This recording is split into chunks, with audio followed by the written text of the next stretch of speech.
A big political resignation could spell juicy good news for crypto.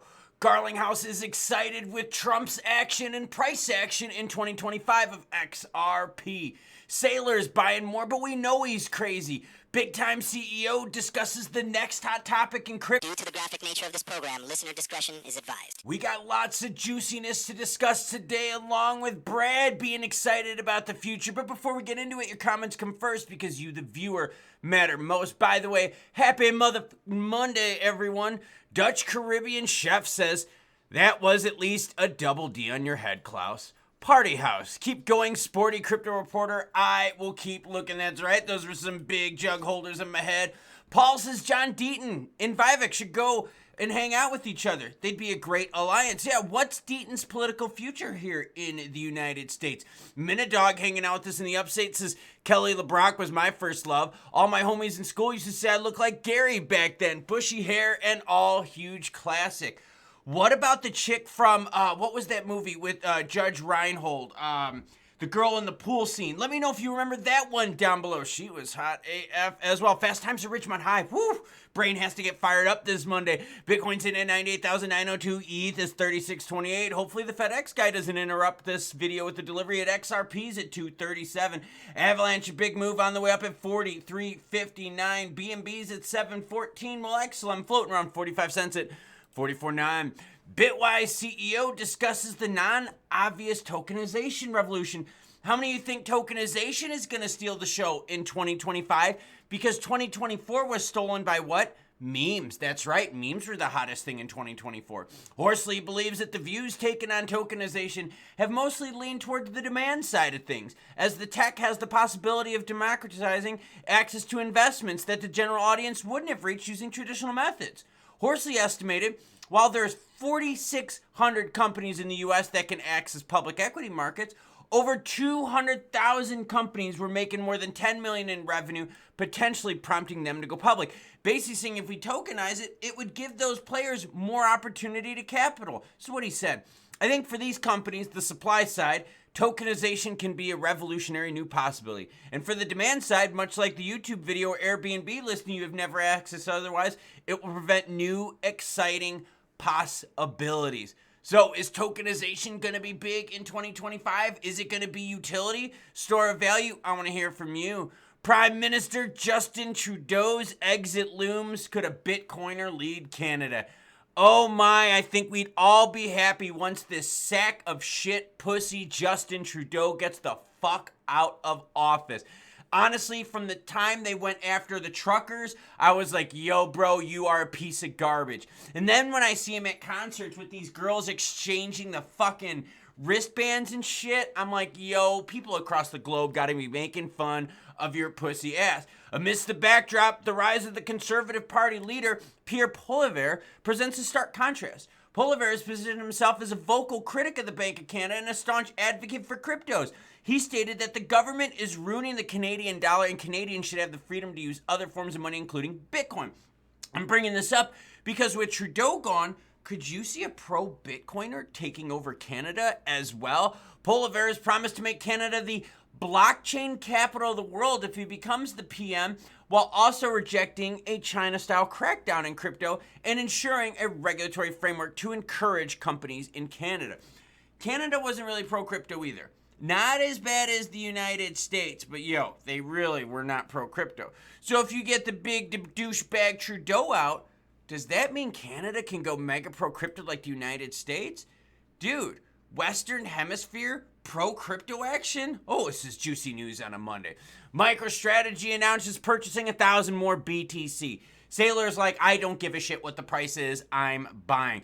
MicroStrategy continues to buy BTC, acquiring 1,070 for $101 million, boosting its total holdings to 447,000 BTC. The recent acquisition had a cumulative cost of $27.97 billion. That's their total cost, right, for everything. At an average of 62,500 per BTC, where right now they own about 2.1% of the total BTC supply.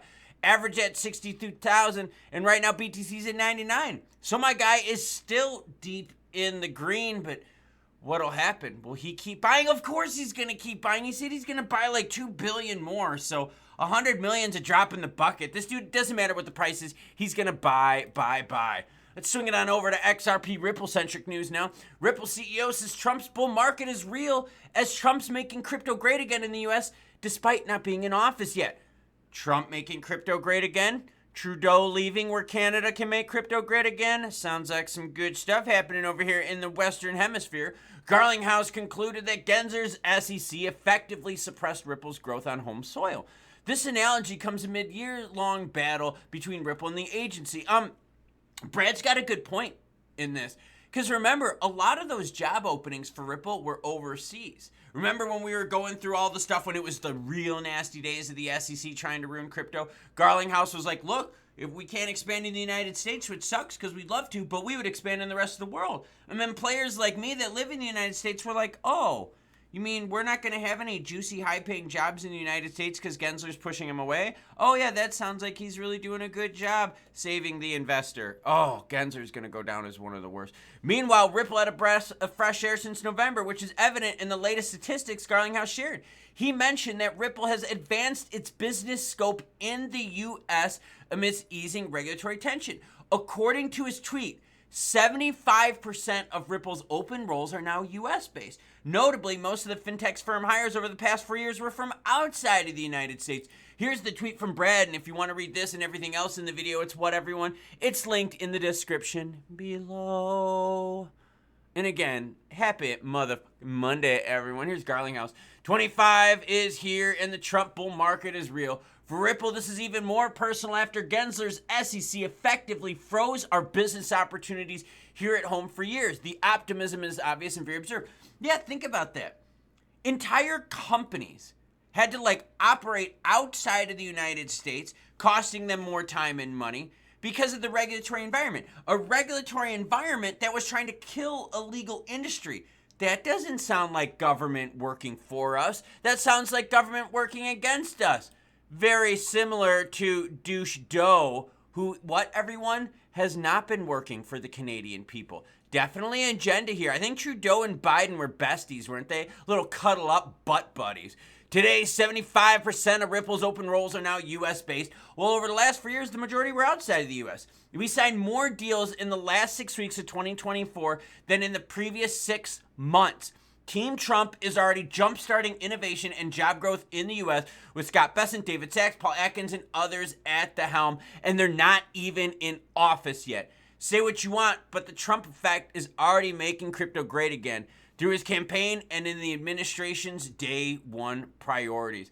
Completely agree with that. We haven't even seen the guy take office yet, and crypto has roared. Yeah, the crypto prices happen with the Trump election. Now, whether you're pro-Democratic, pro-Republican, the honest thing here in the United States is the Democrats wanted to kill crypto. But now with that Fair Shake Super PAC, we have players on both sides of the aisle that are pro-crypto. Yeah, it was 298 people won elections being supported by Fair Shake on both sides of the aisle.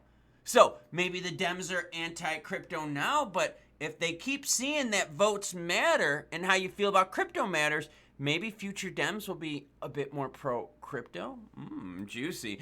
Overall, we're singing with slight altcoin dominance with 55 out of 100. Fear and Greed is hanging out at 60. Market caps at 353. Volumes picked up a bit here to $100 billion in the last 24 hours, up 16%.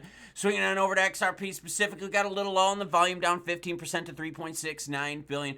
Price is still holding very strong. We had some movements here above 240, but it was nothing to get too excited about. Not like when you wake up with the old morning wood and the wife is like, yo, I'll take care of that baby. My wife wakes up way earlier than I do. I'm still sleeping for 2 hours after she leaves, so that doesn't really help me out.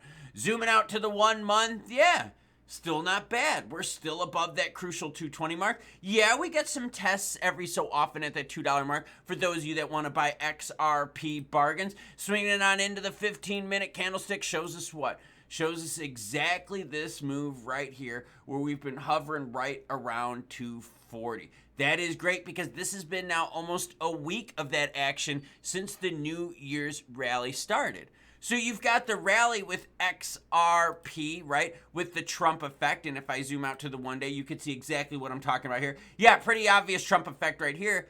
Are you going to have then a secondary effect when Trump actually takes office and we start seeing some day one policies take an effect? Because Brad is sitting here going, yo, this is real. This is a real move. So, early Trump election pumpage? Do we get day one pumpage? How about Gary Gensler officially resigning pumpage? Speaking of resigning, would the crypto markets pump with Douche Doe resigning as well and then being replaced by a pro-crypto person?